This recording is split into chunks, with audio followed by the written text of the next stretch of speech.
Today, we live in an age of mechanical marvels. But if we look back 2,000 years, we may be surprised by what we find. Fantastic machines were in common use in the ancient world, from war machines to automatic doors and even robotic theaters. The ancients even had a steam engine. Now, we reveal how the first age of machines was in fact in the ancient world. Now on Modern Marvels, Ancient Discoveries 3.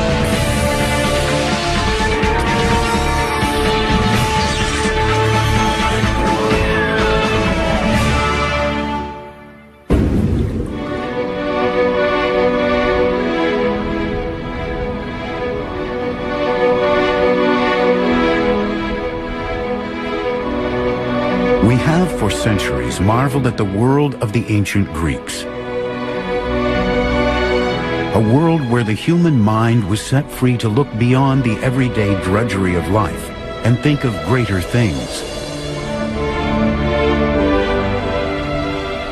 A time of science, art, and philosophy, dazzling new ideas that they would export to the rest of the world.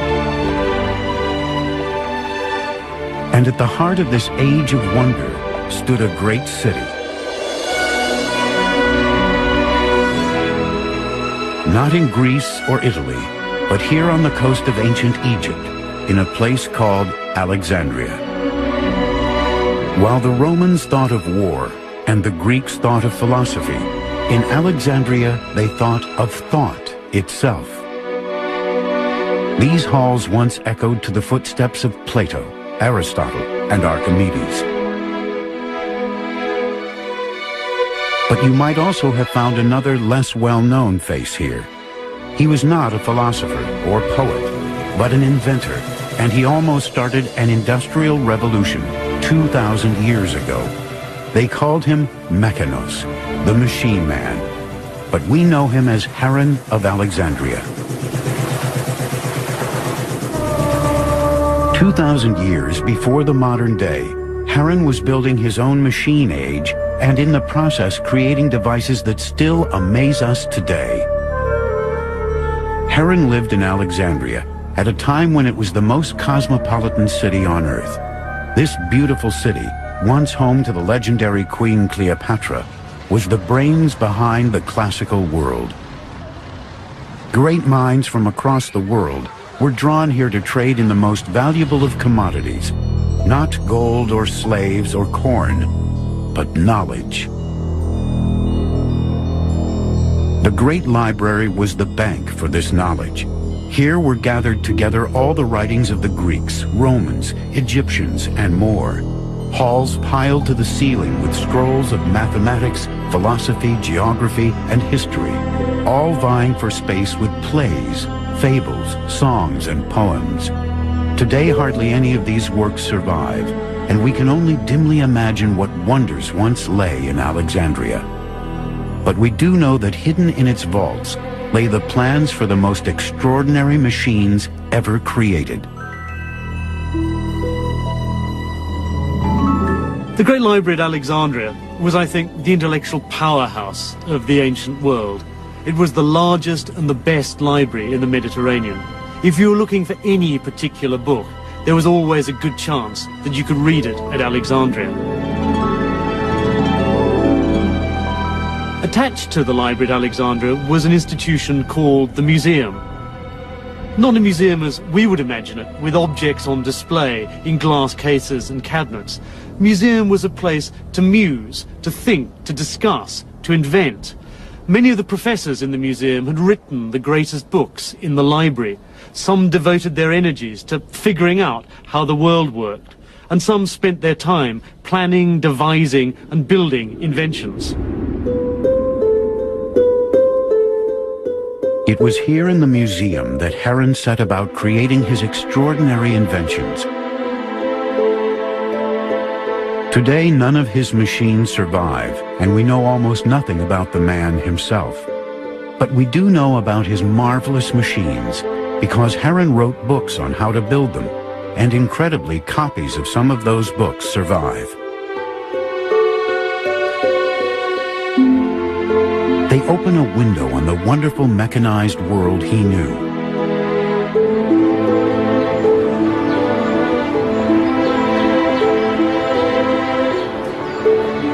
Stored in one of the modern world's great repositories of knowledge, Oxford University, it is still possible to find a copy of one of Heron's books. It is a rare document which gives a tantalizing glimpse of surprising ancient machines.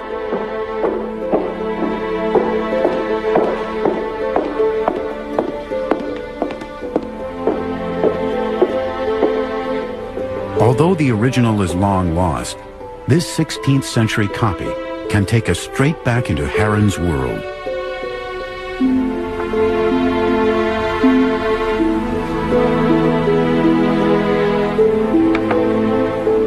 Within these pages, this master mechanic described his inventions and the sort of places you might find his robotic devices.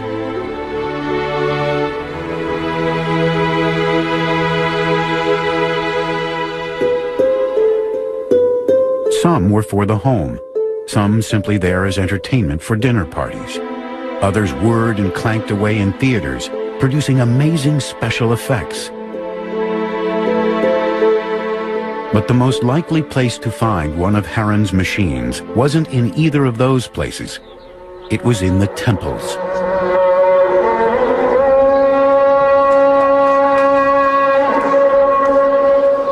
Nowhere in the ancient world was more cosmopolitan than Alexandria, so nowhere had more religions all vying for attention. Today, Islam is the city's main religion, but 2,000 years ago, there were many, many more faiths to choose from. We have to think about in the ancient world that there is stiff competition between different cults. Roman cults, Greek cults, Egyptian cults, cults for political leaders, and all sorts of mixes between these. So if you had something special that would attract attention, then that would give you an edge in the market to attract visitors to your temple. In other words, what priests of all these religions needed was magic. And that's just what Heron could provide, with fantastic machines which would appear to move as if commanded by the gods. He would even create automatic temple doors, which would open and close when a sacrifice was given to the gods. Heron was using his talents as a magician and showman to trick the ancient worshippers into believing they had witnessed miracles happening in front of their very eyes. Heron is credited with inventing the steam engine during the 1st century AD, but the Greeks only used it as a novelty. Modern marvels will continue in a moment.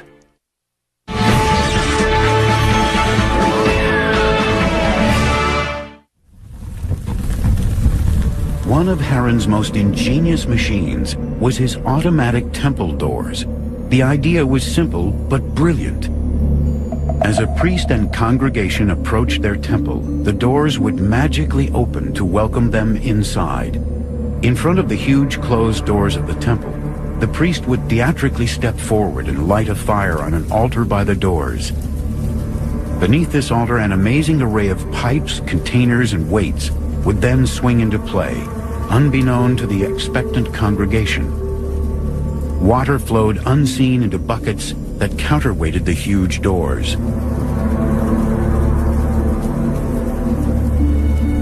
Above ground, the priest might now make a final offering on the fire as the heat drove the hidden mechanism below.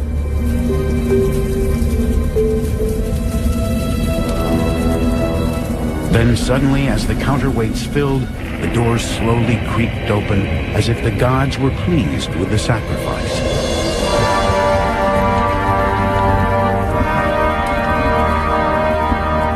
A fantastic finale was provided by the sounding of a fanfare as the mechanism blew compressed air through a trumpet.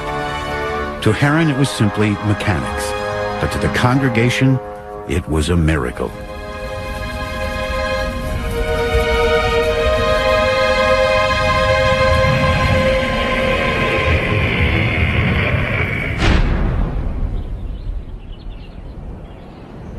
There could have been few better ways to impress your audience.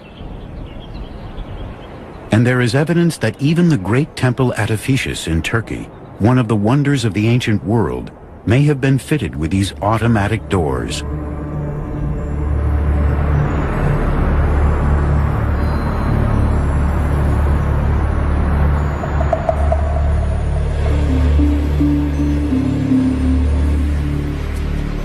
Steve Poole, a kinetic artist, is fascinated with the work of Heron and has built a scale model to show how the automatic doors actually worked. A cylinder of air is heated using fire. The air inside expands and travels through a tube into a container of water, in this case a red canister. The hot air pushes the water out of the canister and into another container which gradually fills.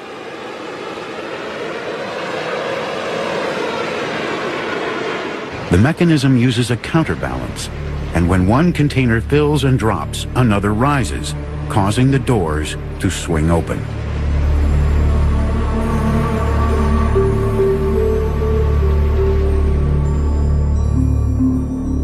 It is a simple machine, but an extremely effective one, and one which shows Heron had mastered the elemental forces of water, fire, and air.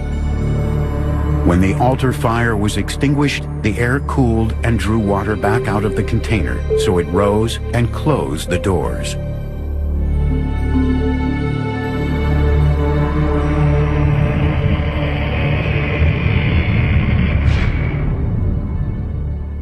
Heron invented many temple machines which included these automated moving figures, which made offerings to the temple fire when it was lit.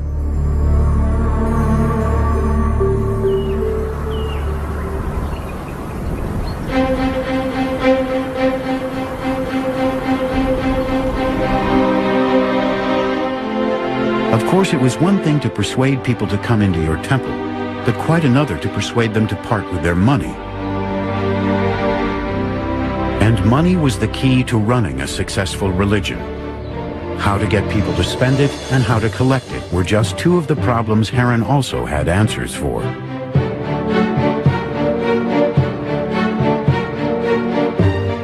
This is the first, a holy water dispenser. It was the world's first coin-operated slot machine.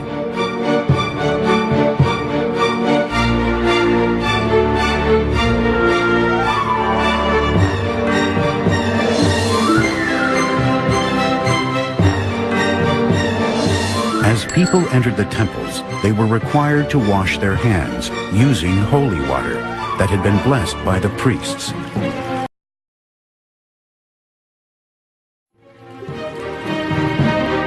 Blessing and selling holy water was time-consuming for the priests, so Heron invented a machine that made their lives easier and was more efficient.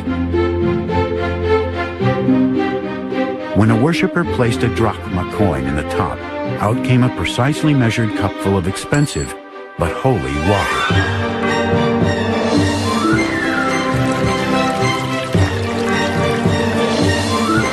For the worshippers, it once more looked like a miracle. In reality, the dropping of the coin caused a lever to fall, opening a valve to let out water.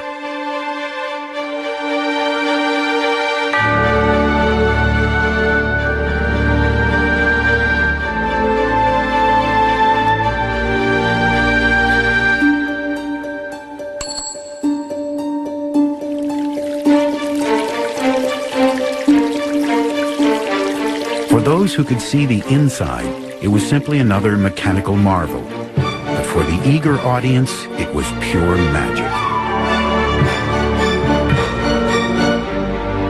In solving the priest's problem of dispensing holy water, Heron had invented the coin-operated vending machine 1,800 years before its modern equivalent was first patented.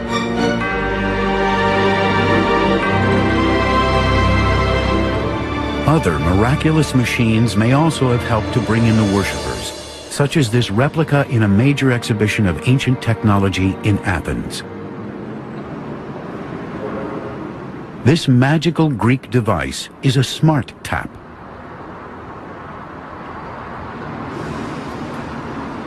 As water is taken out with a cup, it automatically fills itself back to the right level. This type of simple miracle machine may well have provided the inspiration for Heron's water dispenser.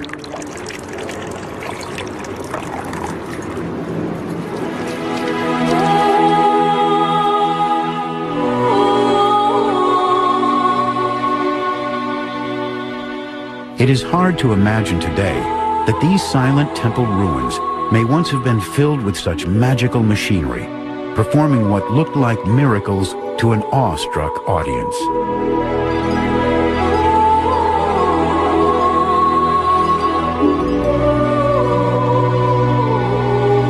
These were huge temples, some of the wealthiest and the most splendid in the ancient world. Heron's automatic inventions would have added further to the sheer sense of splendor and awe that any worshipper would have experienced. But Heron had one more money-making device for the temple priests, one which would allow worshippers to think they were talking with the gods, but which was in fact much more dishonest.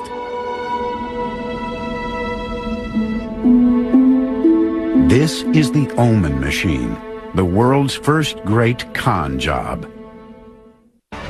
Heron's most famous mathematical work is Proposition 1.8, which calculates the area of a triangle based on the lengths of its sides. Modern marvels will continue in a moment.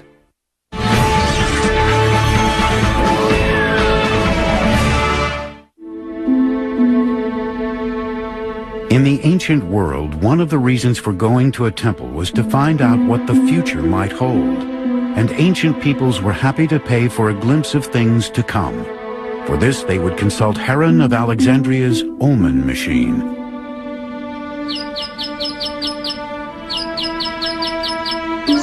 Someone coming into the temple which was equipped with one of these devices would not, of course, see all the workings.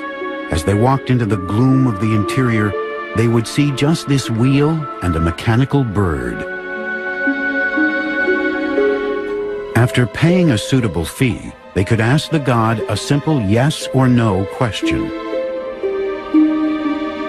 Turn the wheel and the bird would either sing or not. The god had spoken.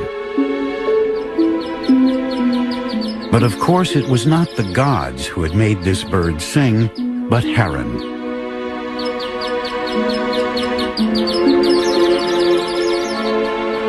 Inside the mechanism, a series of cogs, ropes, and pulleys made the bird sing when the wheel was turned. A simple cog attached to the inside of the device could then be disengaged, perhaps by a priest, to silence the bird if the other answer was required.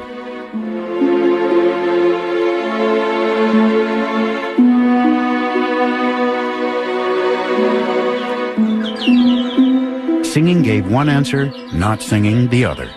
The priest could choose which was most appropriate. It is the oldest mechanical confidence trick in the world.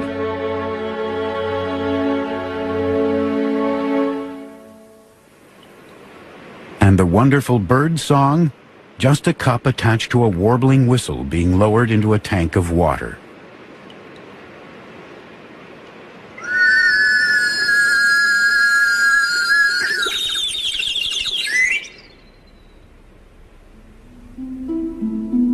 Sound was the key to many of Heron's inventions, from his Omen machines to his elaborate windmill-powered musical organ. But getting it all to work together is much harder than it might seem.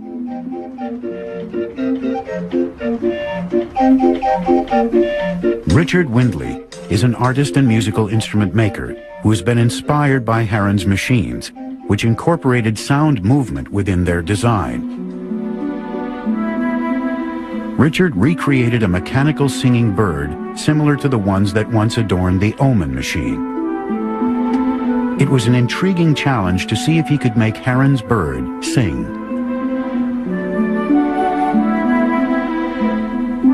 The drawings of Heron which I discovered and the writings, which are sort of fairly descriptive but rather tantalizing, give the basic outlines of how he managed to get these things working.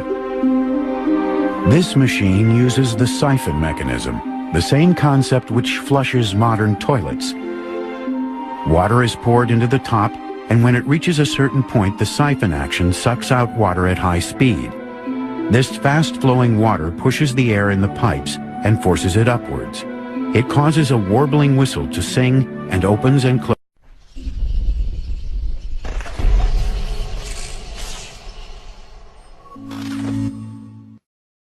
a valve, making the bird's beak move.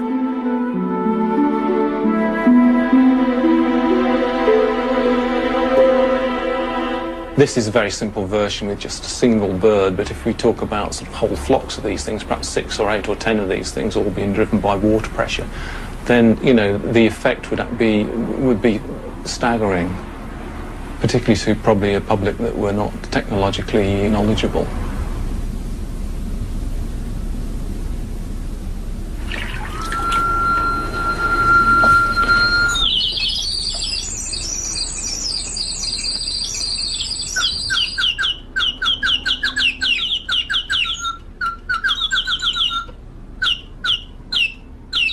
And Heron built far more elaborate machines than this.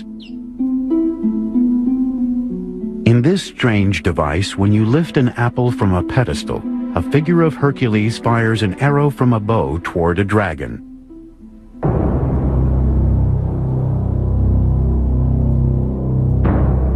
One time when Heron's Omen machines were in particular demand was during war, a frequent event in the ancient world. Everyone wanted to ask the gods if they or their loved ones would survive. But Heron could help with more than just Omen machines. In Alexandria, he had read treatises by Archimedes, Ctesibius, and Dionysius on building war machines. Perhaps he could devise machines that would not just predict the outcome of wars, but would actually help to win them. Heron turned his prodigious mechanical mind to the art of warfare. Heron had automated doors, fountains, and musical boxes. Now he wanted to automate war. Building on the theoretical work of the great Greek mathematicians, he described automatic war machines, stronger, faster, and more fearless than the foot soldiers of the day. A deadly military technology centuries ahead of its time.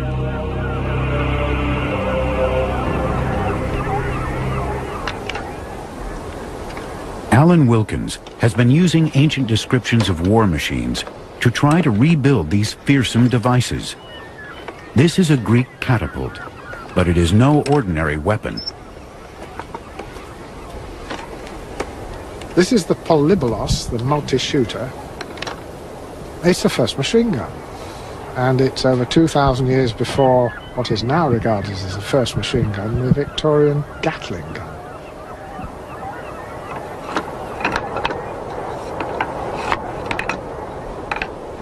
This ingenious weapon had many unique features.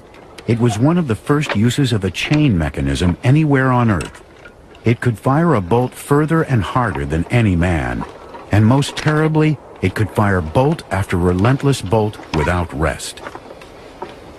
The Roman army in particular had an interest in such lethal devices. With a huge border to defend, such weapons offered them a distinct advantage. From the Roman perspective, men like Heron could help to hold the empire together.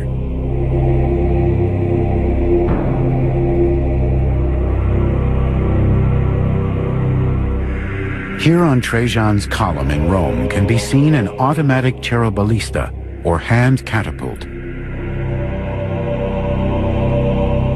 This machine originated in Alexandria and dates from Heron's day. It may even have been devised by him. Alan Wilkins has built a working model.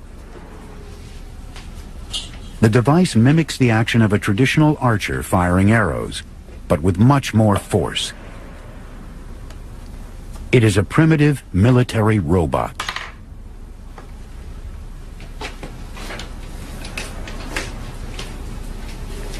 The main length of the machine represents the outstretched arm of the archer.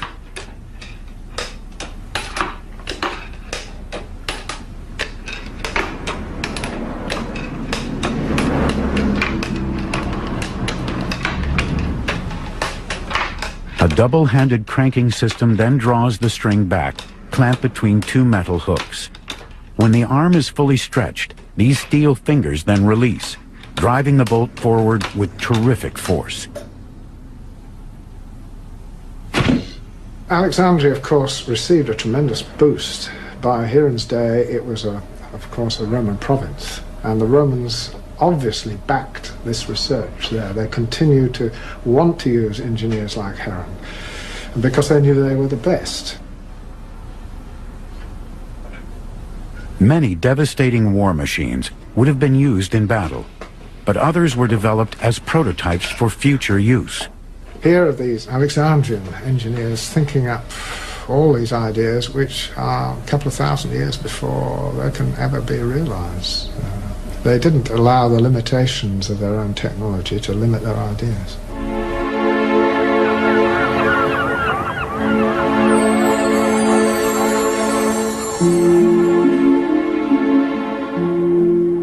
But Heron had more to offer the Alexandrians than just siege engines and miracle machines.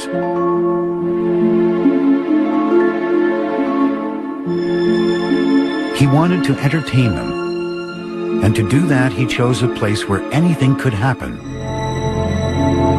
the theater.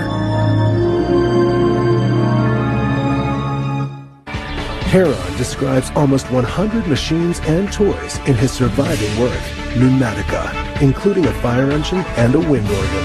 Modern Marvels will continue in a moment.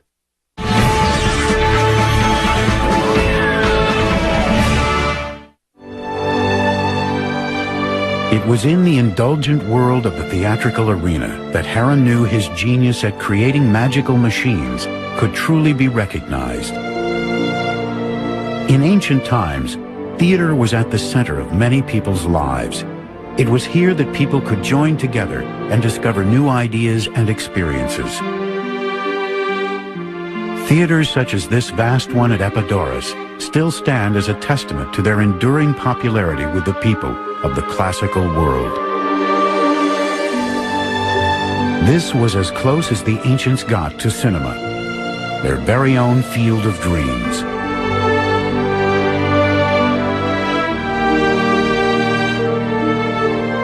Even the acoustics were precisely scientifically designed, like a modern cinema's, to heighten the audience's experience.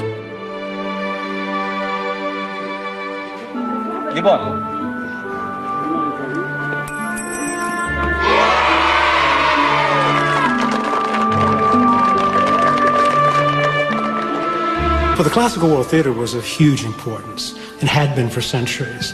The audiences flocked in huge numbers to the theater, which in a sense was the form of mass communication of the day. There were elements of politics, culture, even religion played out before a mass audience.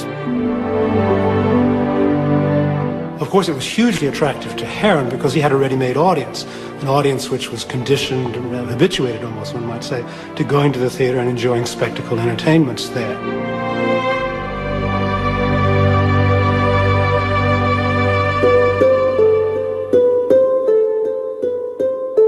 Heron knew he could add to this experience.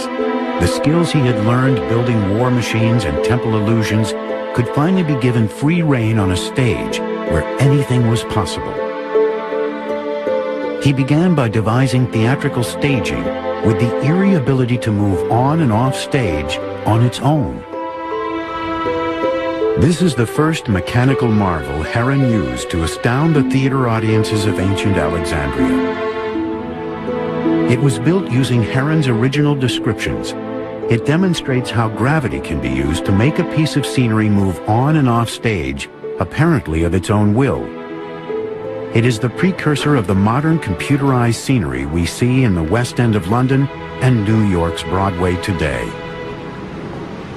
Ο Ήρων έχει περιγράψει στα βιβλία του μηχανισμούς και αυτόματα που είναι η πιο ανεπτυγμένη τεχνολογία της εποχής του. Περιγράφει κλειστά αυτόματα συστήματα, συστήματα με ανάδραση και αυτόματα θέατρα που παρουσιάζουν ολόκληρες θεατρικές παραστάσεις.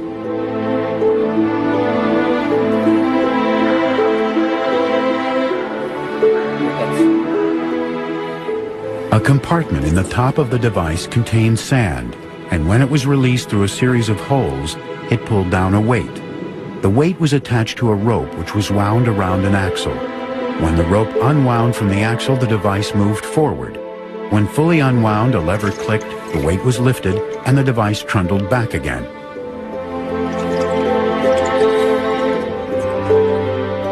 Heron wrote a whole treatise about automatic theatres.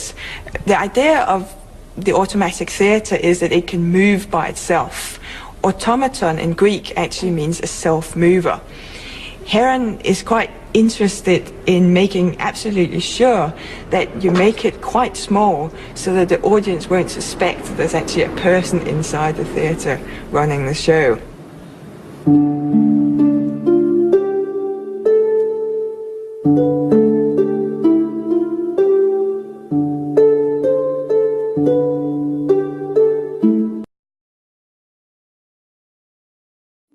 A simple spindle with pegs which made all these movements possible was in fact one of Heron's greatest inventions. This carefully wound arrangement of pegs and ropes is what a modern computer scientist would call a program.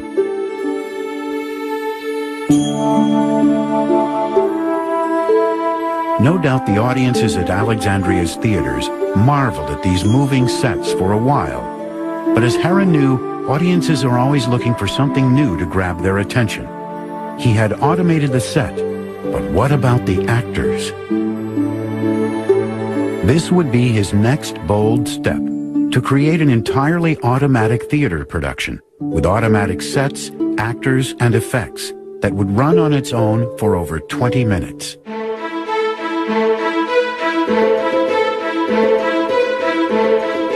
Heron decided to automate the classic Greek tale of tragedy and bloody revenge, Nauplius. The story tells of how King Nauplius seeks revenge after his son is killed by Ajax at the close of the Trojan Wars.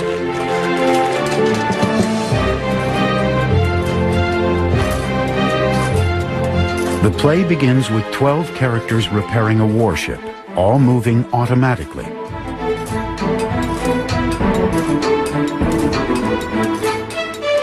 Below the action, the mechanics all remain hidden inside the box, leaving the audiences astounded and intrigued to see all these wooden characters moving in unison. To complete the illusion, Heron added sounds and special effects.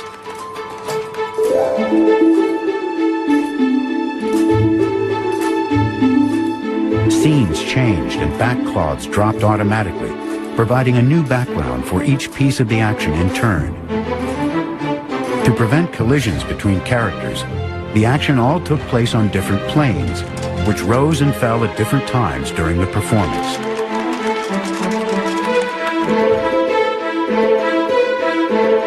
Powering the whole pageant was a system of weights and ropes, sand glasses and seed hoppers, utilizing gravity to provide the required energy.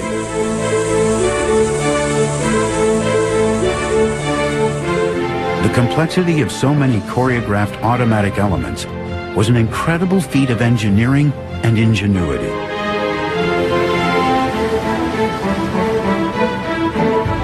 As the ship in the story encountered a storm, Heron used an automatic thunder machine to shake some fear into the audience.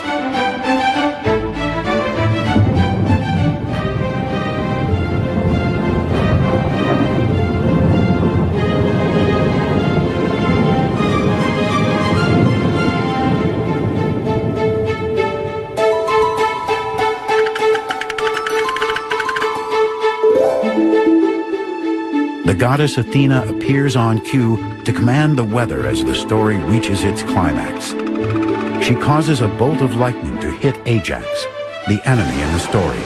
He dies, and our hero Nauplius finally has his revenge.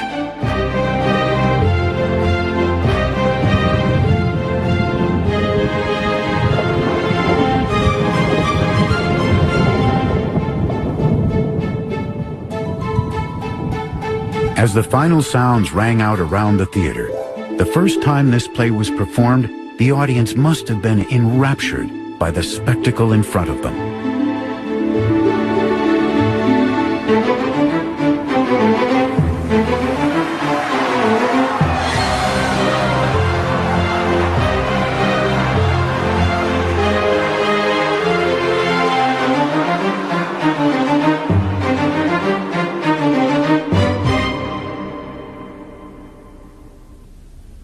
Actually making the play happen was no less miraculous than the event the audience had just witnessed. It might not be magic, but it required a mathematical genius to make it work. Timing every element of the story correctly calculating the exact weights for balances and counterbalances, the speed of the cogs and the order of the scenes would baffle many engineers today and was perhaps miraculous in itself.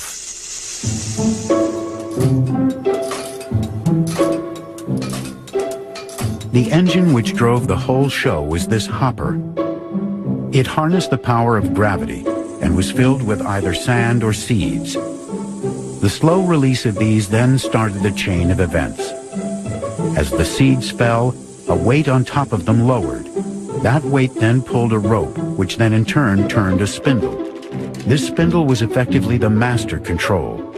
It held the program stored in a complex system of ropes wound around pegs, which set off different aspects of the show when the rope was unwound past certain points. It triggered the individual pieces of the theater, such as this spindle, which revolved to make dolphins apparently leap through the waves.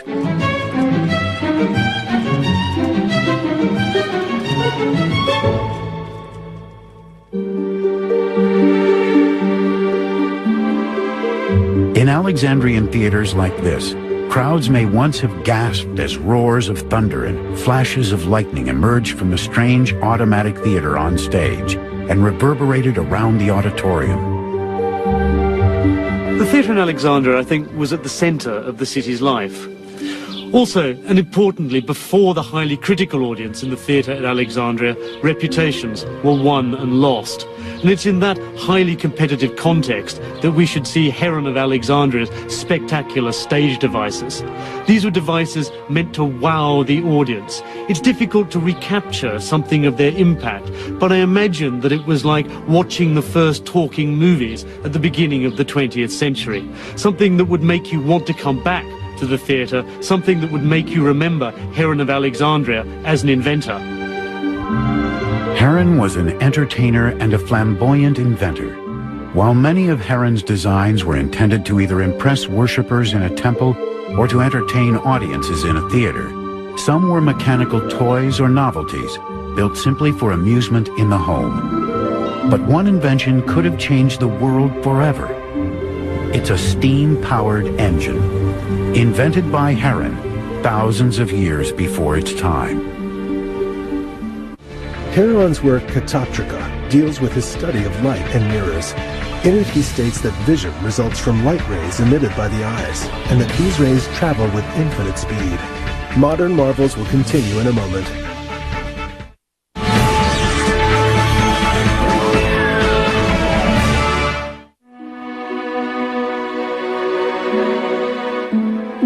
Heron had discovered the power of fire, water, and air, and finally he combined his knowledge to create steam power.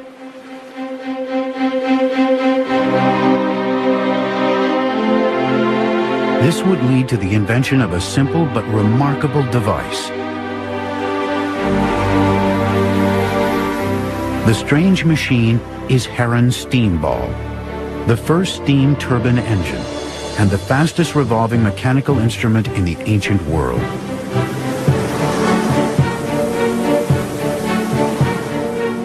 Heron was just half a step away from inventing the steam engine. He knew the principles of steam power. He had designed a revolutionary device.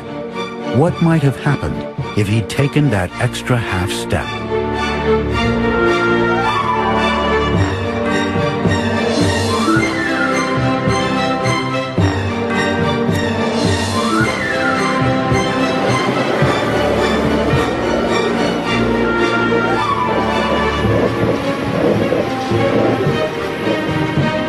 I'm heating up this container here so that it generates steam. There's water in here, and the steam will come up through these pipes into this ball and out through these jets, and then it should spin.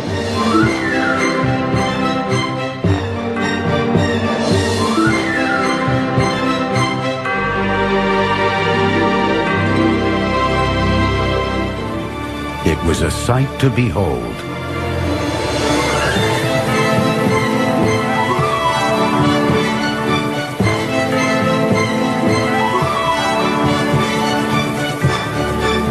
Heron had managed to control the power of steam. It was a remarkable breakthrough.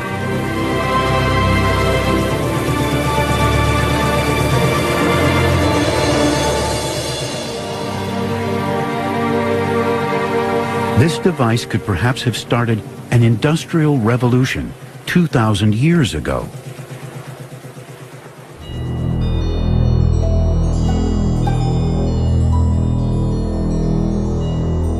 Had Heron combined what he knew about pistons with this steam ball invention, he might have made a true steam engine.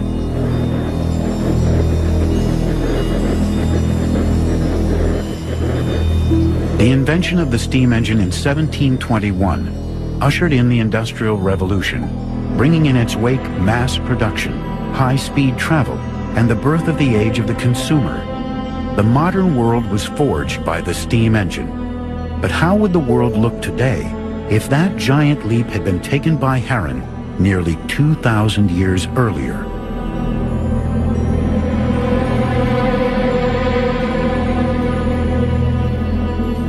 So why didn't Heron's greatest invention start a revolution?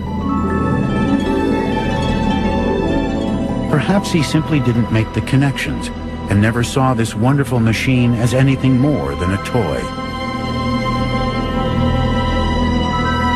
Or more ominously, in a world run on cheap and plentiful slave power, perhaps no one saw the need for labor-saving devices.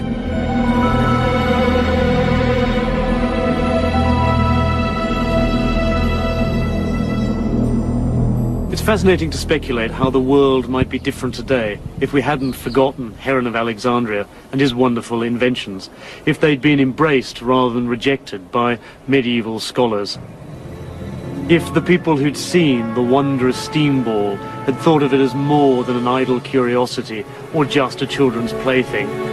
After all, it's clear from his inventions that Heron of Alexandria knew about steam mechanics and knew the basis of computer programming.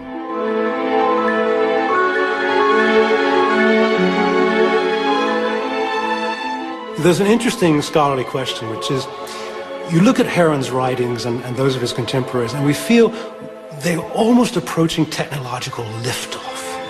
That in another generation or two, with the steam engine and other inventions in the wake of that, we might almost have been facing an industrial revolution taking place 2,000 years before it actually occurred.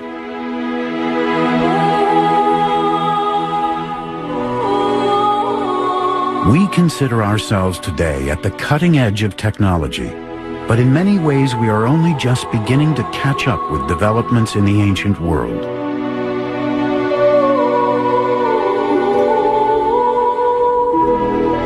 "2,000 years ago, there was a world more familiar and more advanced than we could have imagined.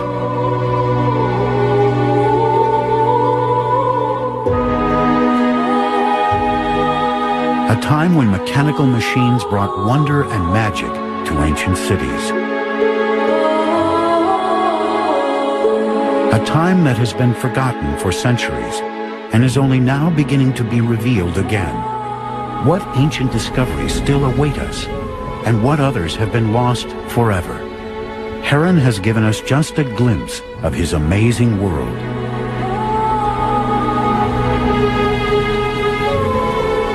But what could our world have been like today if we had not forgotten Heron of Alexandria?